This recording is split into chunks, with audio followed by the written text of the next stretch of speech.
First question, Jocko. What is the biggest turnaround on stance/opinion you've ever made? Now, this is one of those questions that I sat there and thought about it for a while, and then I realized that the answer was sitting right in front of my face, literally sitting right in front of my face, and that is this. Mm-hmm. It's the podcast, the book, the social media, all of it. Because I've talked about this before. I was raised in the SEAL teams to be the quiet professional. And as a matter of fact, one of my favorite SEALs when I was a young guy at Team 1, this guy was just a total badass frogman. And I learned a ton from him.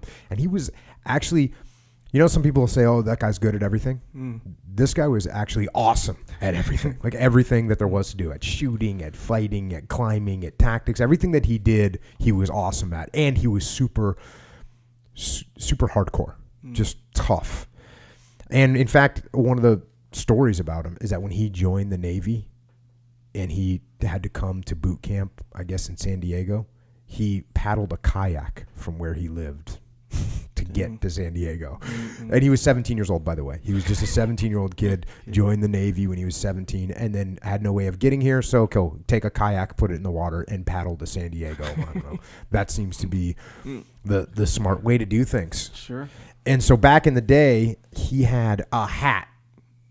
And he had this hat. And this is before you see SEAL memorabilia everywhere. You just see it, all over the place. He had this hat with just a trident on it. Nothing else, just a trident. And then under the trident, it just said the words, the silent option. And I always thought to myself, yes, that is it right there. That's us, right? The silent option. No fanfare, no news, no parade, no fame or fortune or glory of any kind. No, none of that. The silent option. That's it. And pretty much everybody that I looked up to in the SEAL teams had that kind of attitude.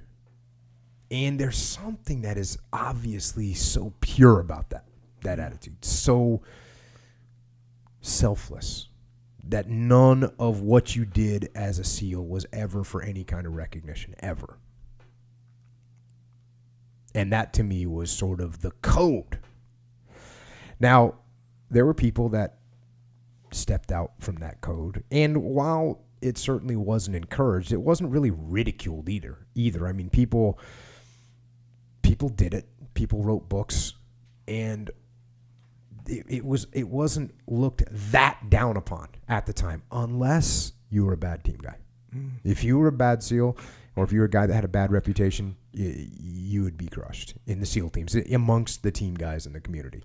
Now, civilians, they don't know the difference, right? To civilians, how can they tell? A SEAL is a SEAL is a SEAL, so they're good with it. But in the teams, if you had a bad reputation, your reputation would get even worse if you broke the code.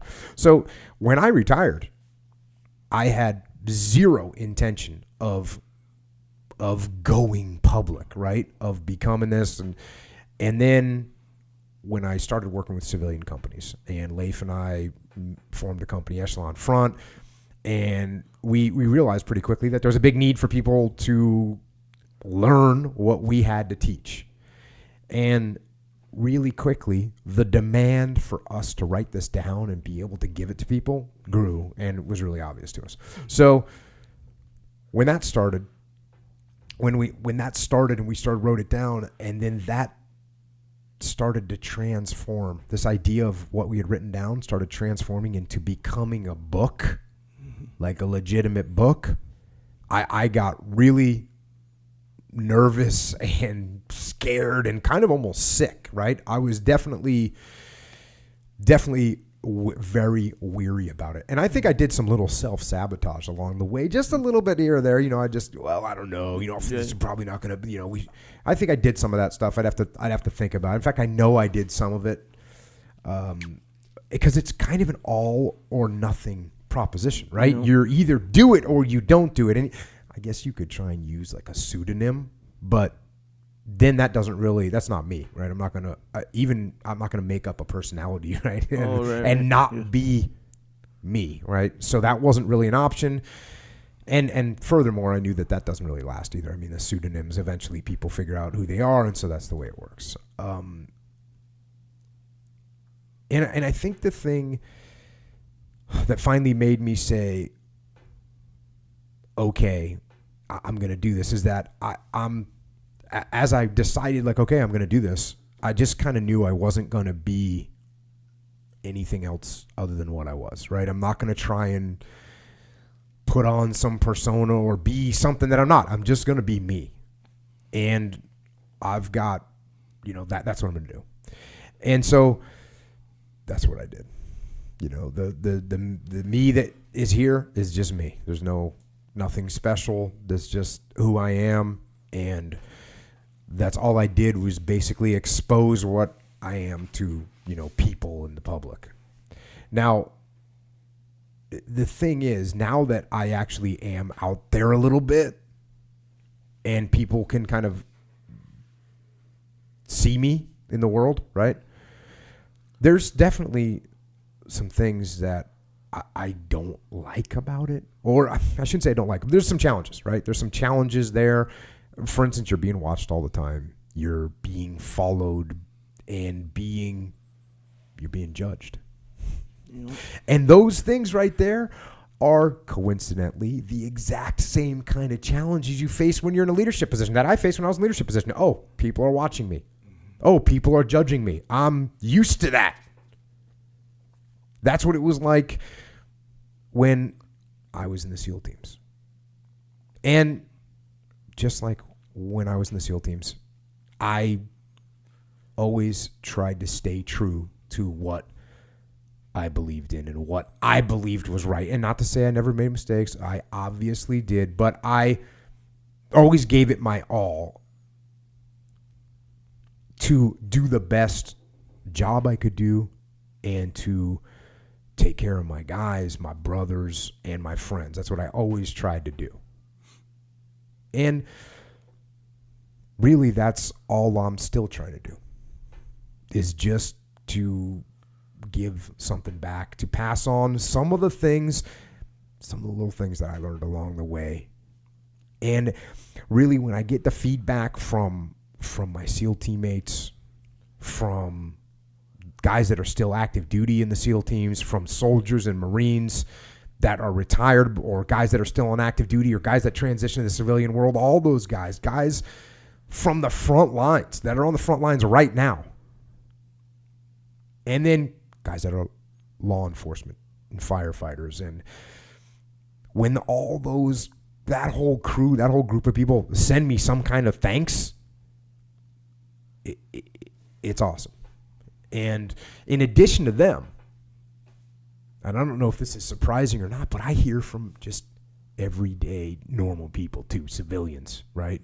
Businessmen, laborers, entrepreneurs, builders, mechanics, plumbers, electricians, software engineers, doctors, men and women, girls and boys, young and old, just every imaginable size, shape, color of person from every walk of life. And I hear from them. And when I hear from them and I see that they're getting something out of this, that makes those little challenges of judgment and scrutiny, it makes all those worthwhile to me. Because once again, I feel like I'm part of something that's bigger than me, bigger than myself, something more powerful than I could ever be by myself, something stronger than I could ever be alone. And for me to be doing what I can do to help that, and to have trying to help be both the task and the reward. It's a reward to help people. That, to me, has made it worthwhile. Yeah, I could see that. Well, okay, the silent professional. Mm-hmm. The quiet professional. Yeah. And the silent option. Yeah. Two different variations on the same theme.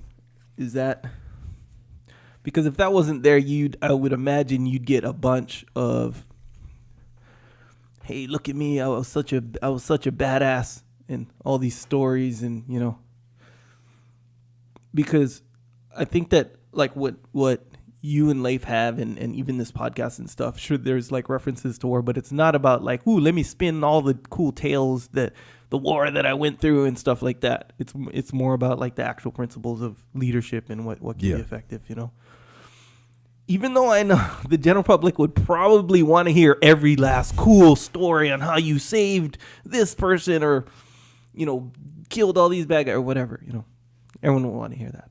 I would want to hear that. But that's not what it's about. That's not like what you're going public with, It's more about like, okay, this valuable stuff that is tried, tested in basically the harshest of conditions, that work everywhere.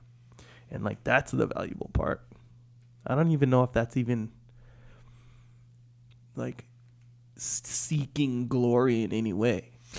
Well, again, I've said this before. You can say that you're not trying to seek glory, but then when you write a 300-page book about yourself, you know what I mean? And then you have a podcast about yourself. It's like it just is what it is. Like there's no that has a level of self-centeredness that you can't. I mean, you can't avoid. I can't deny. Right? I can't deny. Like, I actually know the podcast is it's a podcast, and I talk on it for 2 hours. Right? That's me talking. Right? Yeah.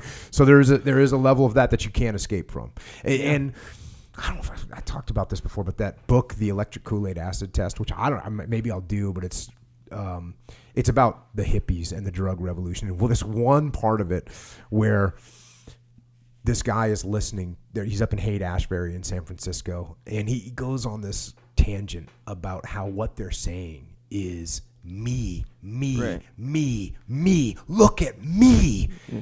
And when I read that for the first time, I was like, oh, I never want to be that person that's saying that. Yeah. And that's that. But again, the dichotomy here is I have a podcast, I have a book, and the book is me, and the podcast, me. And so it's unavoidable to have a podcast that you talk on and not have it somehow be about you. It just doesn't happen. Yeah. So that's a real challenge, and I do my best to mitigate that. Right.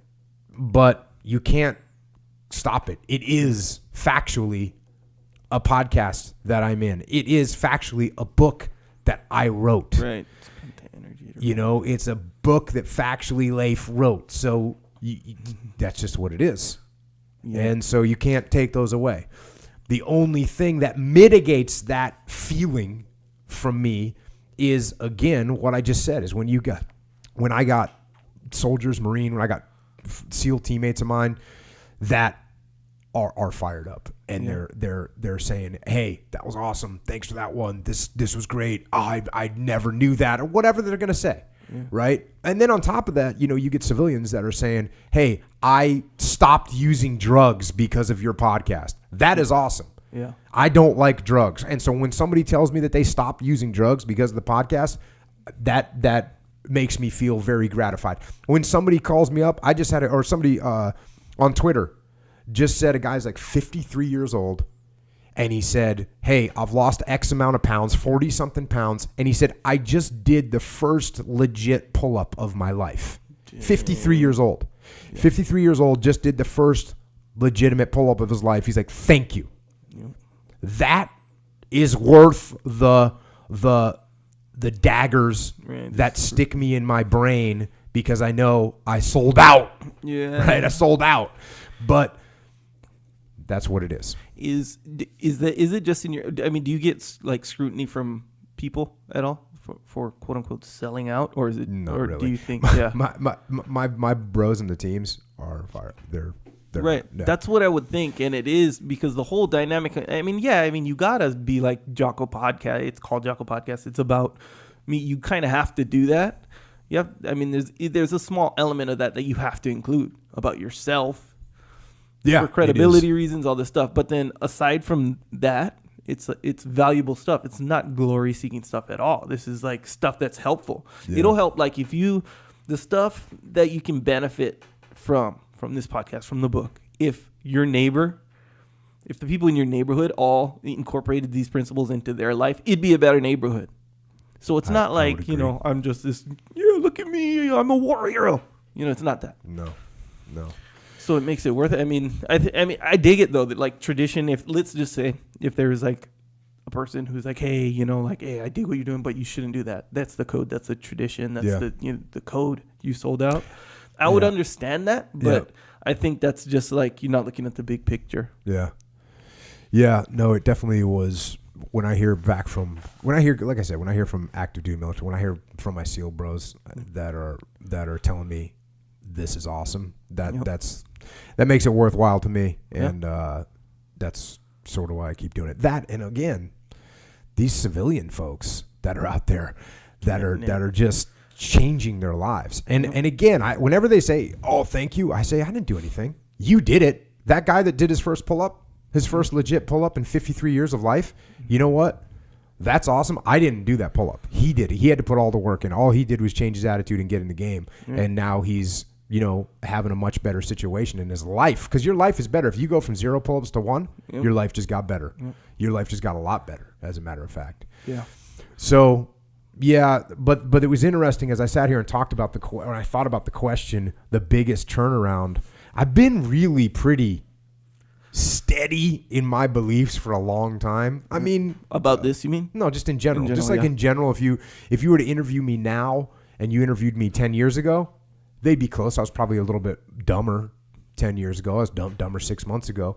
But my broad beliefs would be somewhat similar, right? Yeah. And so I was thinking, okay, what's the biggest turnaround? And then I realized, oh yeah, obviously this is a huge turnaround for me. Yeah. And there were guys that, when guys in the SEAL teams found out that I had a book coming out, there were definitely some guys that were like, dude, what are you doing? And I was, and then they'd read it and say, hey man, credit. Yeah. It's cool. All good, and that's the way it is. Let's say you were to not rewind life, but take the Jocko from before Ramadi. How about that? Mm-hmm. Jocko and then the idea was introduced. Hey, what did you feel about that? Like if someone went and wrote a book and did a podcast or something, like what was your take? Well, there was no podcast back then, but generally negative. Yeah. That's why it's a big turnaround. Right. Because if you told me that years ago, I'd be like, oh, we're quiet professionals. We don't do that kind of thing. Yeah. So here I am, Mr. Quiet Professional. Yeah. Not so quiet. Not so quiet. Still a professional though. Trying to keep it professional. Definitely trying to keep it professional. Yeah, man, it's good. Yeah, is there how like some people who change their attitude on things all the time sometimes get frowned upon. This is just in general for being like a flip flopper or something. Yeah. You see it in like politics and stuff. But isn't that kind of good if your ideas about things always are updated? Yeah, it's okay with me. I don't mind. I don't mind if people change their opinion over time as they bring on new knowledge. But there's a point where that becomes ridiculous. Right. Yeah. Well, it kind of depends on why they're changing their mind. Yeah, that's true too. So if it's like with the introduction of new facts and stuff like that, then they're like, okay, I didn't know all that. Now, it paints a broader, a more accurate picture. So now I feel this way, or starting to feel this way about it. But there's a bias, talk about cognitive bias I think it's called backfire effect. Mm-hmm. And it's the opposite. So like new factual information will come in, and the tendency is to dig deeper into your current belief. Oh, for sure. In fact, I can talk about that. I've seen that happen before. And when I've seen that happen is people, the way that they first learn to do something in the SEAL teams is the way they believe is correct. Right. and you have to beat it out of them. like old, as we learn new tactics, like wherever some guy went to their first training at a SEAL team, wherever they went and whoever taught them, that's sort of what they believe. Yeah. And anyone else that comes in with a new idea will be, oh, yeah, man, you don't know what this. No, that's not the best way. Yeah. And so, and I figured that out real quick when I was in training, when I was running training, and I realized, I got to get over this barrier of, this guy learned it at this team or wherever, or he learned it from this guy, and so he's got to have that in his head that's the only way to do things. Cool, just gotta. I wouldn't aggressively attack it, of course. I'd say, oh yeah, that's a great tactic what they do. Yeah, and you know what we're about to show you actually mixes in with that tactic good. You might want to, it's something you could use along with your tactic, and then they'd realize that the tactic we're teaching is superior. Yeah. Because we've evolved, right? I had to evolve. We learned new tactics all the time. The fundamental principles didn't change, but the execution at a tactical level would change because we got better. Updated, Yeah, well, it's called war. We went to war. And as soon as we went to war, we started figuring out some of the stuff that we had been taught didn't really function the way it was literally like pre-UFC martial arts. Yeah, that's what I'm saying. Right? Yeah. Pre-UFC martial arts, if you learn that, if I touch your neck in this particular manner, you're going to fall down and nothing is going to save you from that. Yeah. And if you get taught that, you might believe it. Yeah. And then somebody punches you in the face. I know. Or does a double leg takedown on you and slams you into the ground. Yeah, when you try to hit their neck or something. Yeah, when you try and karate chop their neck. So it was the same thing in the SEAL teams. We had tactics that had evolved during a peacetime environment in a bubble. And so when the war started, we said, ooh, okay, we need to do an immediate check on all these things. Yeah. My friend was in from out of town this past weekend. We watched the fights, and the guys were in this specific position, standing kind of from the back there. And he asked, he's like, hey, couldn't he just like throw knees and give him like the meanest Charlie horse right there? And then we were like, it's not, we don't say it's not condescending or anything, but if you don't know, you don't know. Yeah, it's like, so we said, no, I mean, yeah, you could, but that wouldn't do anything. I mean, I don't think you even feel that, No, not during a fight, not during a UFC fight. So how I put it was, I said, Charlie horses are for when you're cruising and you see your friend, you're like, I'm gonna give my friend a Charlie horse, and you do it, and it like hurts him. He's like, oh, but no, when you're in fighting, like, you don't really feel a Charlie horse. Now, that being said, if you're in a position and somebody starts dropping 12 to 6 elbows onto your thigh, and they're big enough. And they're big, and you're kind of stuck there. You'll feel those. After and you'll see a guy, even in the UFC, you'll see a guy make adjustments and move because he doesn't want to take 12 of those shots. That's not going to be fun. Yeah, my example was a leg kick. So a leg kick is essentially can be like a Charlie horse. You know how you give your friend a Charlie horse? Really gnarly Charlie exactly horse. Exactly right. And that's the point. Yeah. The point is like what you would think is a common Charlie horse, like with your friend or at school or whatever, like like an elbow where you punch it or even you knee it or whatever, is different than like the kind of Charlie horse that will be effective in. Yeah, but in a fight, in an MMA, it takes even 99% of the time with leg kicks, it does take multiple. It takes rounds worth of leg kicks before you can actually affect the guy. It might slow the guy down a little bit. He's a little less apt to have weight on that front leg or whatever. But then, you see, there's been fights that have ended because third or fourth round, the guy's been kicked in the leg 47 times, and it's just easy. He breaks. Yeah. It's just again, just one of those things. Like if you don't know, you don't know. You think true. That's how it is, and then get updated information. Yeah, there's much in the world that looks like that. That if you don't know, it seems like it'd be easy. Yeah. And it's not easy. And jiu-jitsu is a classic, or MMA is a classic example of that. But there's so many things. I mean, even a normal sport, baseball. Yep. Hey, how hard can it be to hit that ball? All sports, actually. All sports. Rock climbing. You look and say, why don't you just grab that thing right there? Yeah, no. Just hold on. Yeah, just hold on. No, it doesn't work that way. Yeah. Football, like, when they drop the ball, it's like, oh my gosh, you couldn't even catch that ball right in his hands. Okay, so Trey, you're a football now. Of course, they're trained to understand, but that's kind of part of the point. Them being trained made it look like it's so easy. You've seen it done all those times. And what's interesting is when this transfers over into the interpersonal and the leadership realm. Yeah. And it's the same exact thing where if you don't know, you don't know. And you see people that are, younger leaders, or they're not very experienced, and they'll be making the same kind of rookie mistakes, or have the same kind of opinion of, well, hey, why don't we just tell them to do this? Oh, it's very easy. Why you can't tell them, just tell them to do that. You just tell them to do that, they're just not going to listen to you, because they don't have respect for you, because you don't have a relationship with you, and you haven't built anything up yet. So you can end up with the same thing in that aspect of life as you do in a war fighting aspect of life, as you do in a sports aspect of life. It's all the same. Yeah. Huh. You got to learn the skills. You got to practice the skills. Yeah, it's true. Even like shooting a gun. Yeah. Oh, super easy, right? Yeah. Let's see somebody knock out. It's a skill. I mean, it's easier.